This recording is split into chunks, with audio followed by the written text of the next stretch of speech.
Bonjour à tous, bienvenue en ce nouveau lundi littéraire. J'enregistre de plus en plus tard, vous allez me dire, mais c'est vrai que en ce moment, je vais être très honnête, il fait tellement de pluie, c'est pas trop la question qu'il fasse pas beau, ou c'est vraiment la pluie, j'en peux plus, et ça me ralentit. Alors je sais pas pour vous, mais alors du coup aujourd'hui je vais vous parler d'un bouquin qui m'a fait beaucoup de bien et c'est le deuxième, c'est la suite du roman Icare que j'avais chroniqué au mois de novembre et qui s'intitule, qui parle des générations suivantes parce que évidemment nous sommes dans Icare Génération. Moi j'ai appelé ça une quête d'espoir et de renouveau, ce qui n'est pas le titre. C'est ce que moi j'en ai ressenti et j'ai envie ce matin de partager avec vous un moment de lecture avec le prologue de ce roman.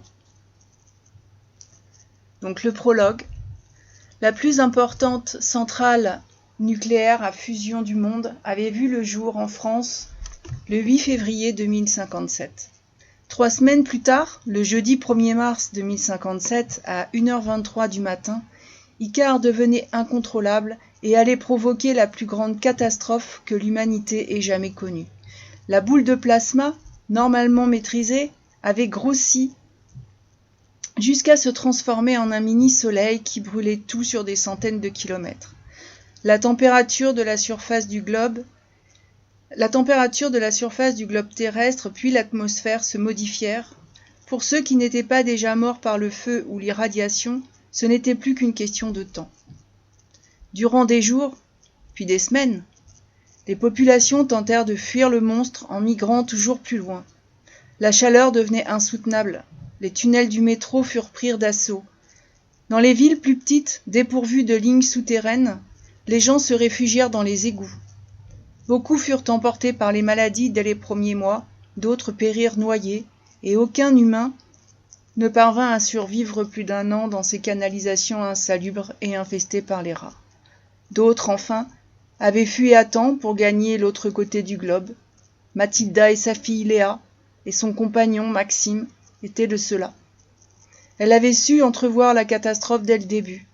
Tandis que le monde entier assistait sidéré au cataclysme, elle avait fait en sorte qu'il puisse s'échapper pendant qu'il était encore temps. Ils rejoignirent Hawaï, situé à l'opposé d'Icare, séparé de lui par les océans. D'autres, plus fortunés ou proches du pouvoir, eurent accès à une solution plus radicale. Constance de Gaulle, présidente de la République française au moment de la catastrophe, avait tout tenté pour enrayer la crise et épargner son peuple jusqu'à l'inévitable constat qu'il fallait partir pour survivre. Pour les gens comme elle, il existait un canot de sauvetage de luxe, une base lunaire tout équipée. À contre-cœur, Constance avait tout abandonné avec son fils et son mari, quittant la Terre à bord d'une fusée.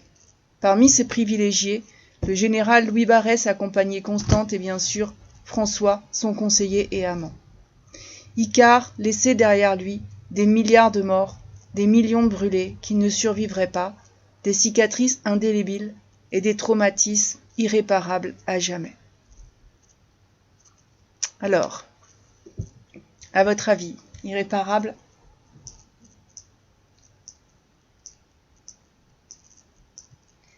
Je vous avoue que j'ai adoré la façon dont Régis Chaperon a développé ce qui pouvait arriver après tout ça. Et nous allons aller jusqu'à 50 ans plus tard. Donc évidemment, les protagonistes du premier opus vont vers leurs très vieux jours et les générations suivantes, parfois blasées ou d'autres un peu rebelles, vont se poser des questions.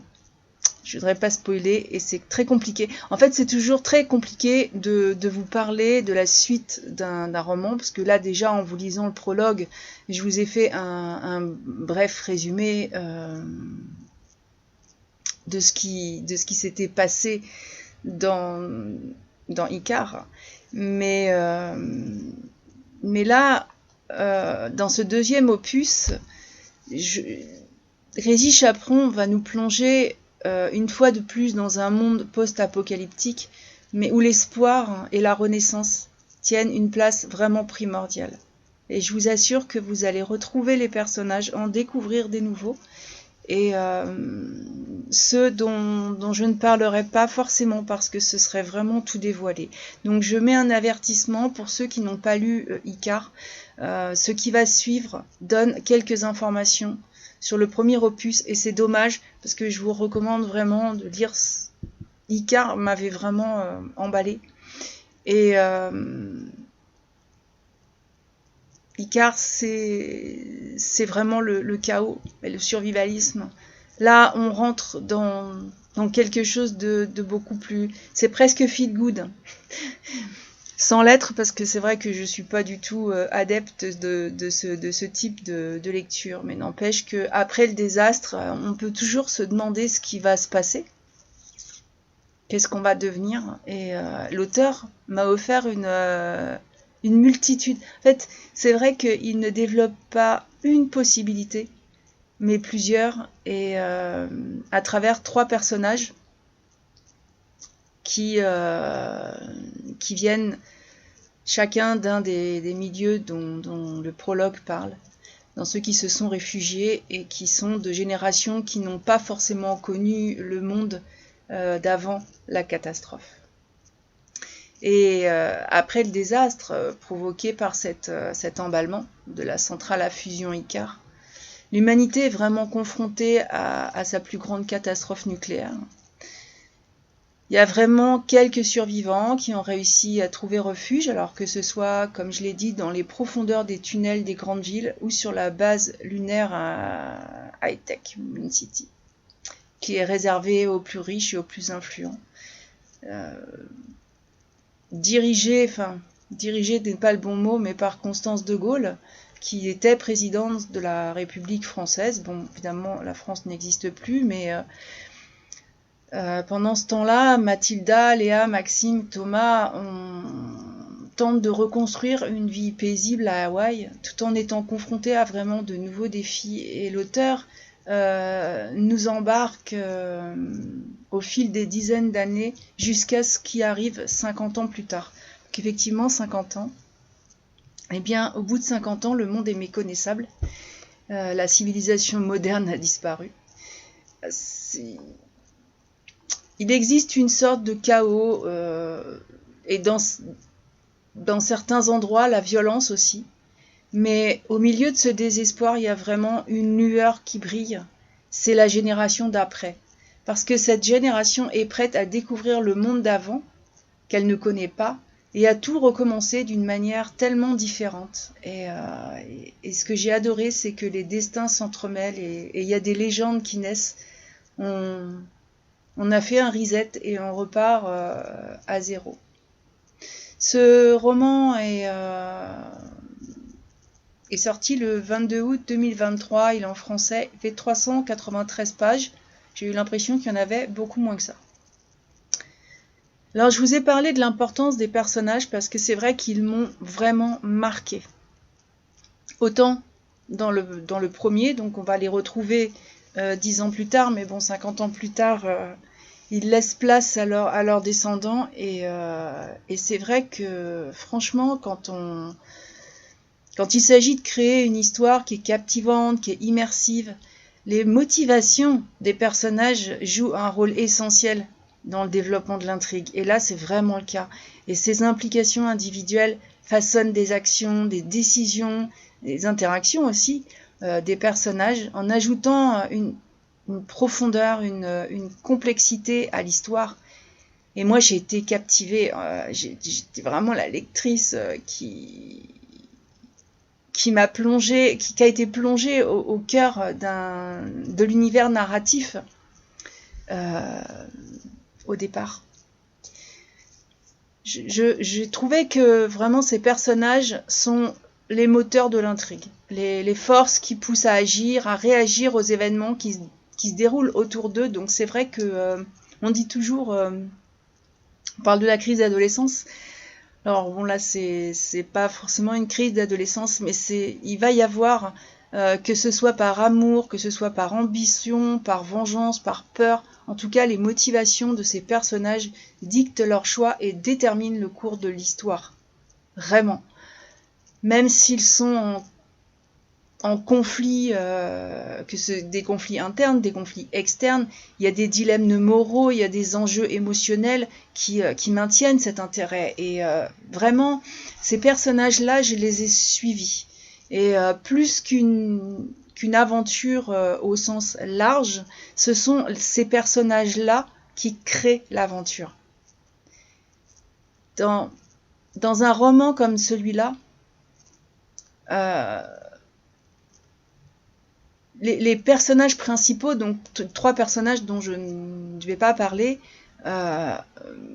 bon, il y a bien sûr Constance, il y a Mathilda, il y a François, Maxime, Thomas, qui sont profondément ancrés dans leur expérience passée et leur relation familiale, leur désir de construire un avenir meilleur malgré les obstacles qui se dressent. Eh bien, en font des personnages qui ne sont plus très aventureux. Ce ne sont pas eux, mais d'autres personnages qui ont des ambitions qui vont les guider à travers les épreuves, les défis, les sacrifices aussi, auxquels ils sont confrontés. Et que ce soit l'ancienne génération ou la nouvelle, ça va définir leur évolution, leur développement tout au long de l'histoire. Et je ne peux pas vous dire à quel point, mais c'est vrai que la question qui se pose, c'est quelle est la liberté qu'on laisse à nos enfants? Parce que si on les sauve de quelque chose, est-ce qu'on va les laisser ensuite vivre leur propre vie si nous sommes convaincus qu'ils vont droit à leur perte? Et bien, l'importance de ces personnages réside dans leur capacité justement à rendre l'histoire crédible, émotionnellement engageante et vraiment pleine de suspense. C'est vrai que en tant que lectrice, je me suis identifiée aux protagonistes dont les actes résonnent avec leurs propres valeurs. Et il y a aussi leurs aspirations, leurs craintes, mais ça crée un lien émotionnel qui est très fort et qui les incite à tourner les pages, qui m'a incité, en tout cas moi, en tant que lectrice, et les autres lecteurs, j'en suis certaine, à tourner les pages, à découvrir le dénouement de l'intrigue, parce que on veut savoir ce qui leur arrive en fait. C'est ça, c'est une aventure humaine. Si je devais résumer, je dirais que les différents protagonistes sont l'élément essentiel du développement de cette histoire. Et leurs engagements, leur libre arbitre, c'est ce dont je parle tout à l'heure, les rendent plus humains, plus complexes, et les inscrivent dans un récit qui est vraiment cohérent et significatif.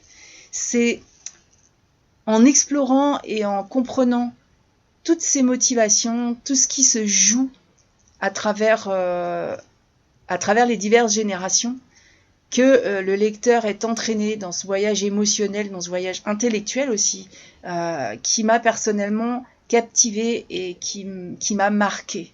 J'avais pas envie de le refermer parce que c'était tellement beau. Et beau. Beau est un mot très universel dans ce livre. C'est quelque chose que j'ai vraiment adoré. C'est 4 même personnages qui décident qui font preuve, en fait, qui ont fait preuve d'une grande résilience. Pour moi, c'est ça. Il y a une profonde résilience qui ne les laisse pas mourir dans ce qui les a sauvés et qui va les engager à aller au-delà des peurs, au-delà de beaucoup de choses. Chacun avec ses capacités. et tout aussi différent qu'on puisse l'être quand on a survécu dans un tunnel ou dans un égout sur la Lune, puisque je vous en ai parlé, ou à Hawaï, parce que c'était à l'opposé. Qu'est-ce qui peut réunir ces personnages-là? Eh bien, je trouve qu'Icare Génération nous offre un regard vraiment poignant sur la résilience humaine, sur la possibilité de reconstruire un monde meilleur malgré les épreuves. Et Régis Chaperon m'a transporté avec brio, je le remercie, dans un univers où l'amour, la tolérance, le retour à la nature et aux éléments sont vraiment au cœur de l'intrigue. Et ce roman nous rappelle que même dans les pires moments, l'humanité peut révéler sa grandeur et sa force. Et ça fait du bien parce que, enfin en tout cas à moi ça me fait du bien, parce que c'est pas forcément quelque chose... J'ai perdu ma foi en l'humanité, et bon, ça fait quelque temps déjà, parce que je me dis toujours que notre race animale, l'humain, est un animal. C'est marrant parce que je l'ai évoqué, enfin je l'ai dit de façon très cash sur le marché en discutant avec des personnes que je ne connaissais pas. Et je suis éthologue. L'éthologie, c'est pas une science qui est très très connue. Pour ceux qui ont lu Boris Cyrulnik, alors c'est vrai que ça remonte, mais lui était psychiatre, il était aussi docteur en éthologie. Et c'est une science qui s'intéresse au monde animal dans son milieu naturel, et on précise bien, y compris l'homme. Parce que l'homme est un animal. Et je crois que c'est justement parce qu'il ne se sent plus concerné par ça, il oublie tout, enfin nous sommes des mammifères. Pourquoi est-ce que il y a eu tant de... Pourquoi il y a ces laboratoires qui font des tests sur les animaux avant de le tester sur l'homme, à votre avis? Si nous n'étions pas faits comme eux, ça fonctionnerait pas, hein. Donc effectivement, dans les laboratoires, c'est triste. Après, ce serait une polémique que je vais pas entamer là, mais oui, l'homme est un animal, et j'ai perdu foi en cette race, en la race humaine, parce que elle s'est complètement sortie de son univers. Et du coup, dans ce roman, je me suis dit que peut-être effectivement c'était encore possible. Donc je remercie vraiment Régis Chaperon, qui est devenu pour moi un auteur totalement incontournable. Je crois que quoi qu'il écrive, sa plume m'embarque.